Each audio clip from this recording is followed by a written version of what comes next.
Hi everyone, thanks for watching this video.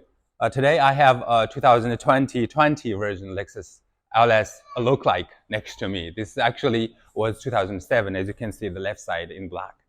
We upgraded to 2020 using this all our body kit. It includes this front bumper, the hood, the headlights, fenders, and the rear bumper and taillights. Let me explain these body kits material and the quality. Front bumper is made in OEM PP, that same material and same fitment as the OEM factory made.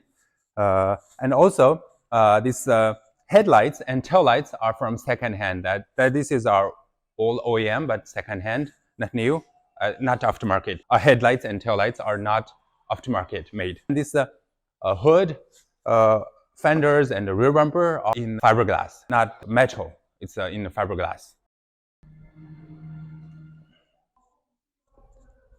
OEM second-hand headlights, OEM material and quality front bumper set with foglights, fiberglass hood, fiberglass fenders.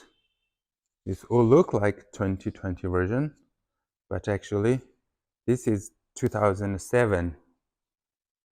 So let's get inside. This side I can show you. 2007. Here is the rear bumper and the taillights. The taillights are from factory-made, second-hand used. And this rear bumper in fiberglass. But when you install this rear bumper, we have a panel that goes to here. Goes to here to attach with these taillights. You need to paste on your original car and install the taillights and the rear bumper. So you can see, actually it's like almost invisible from this side.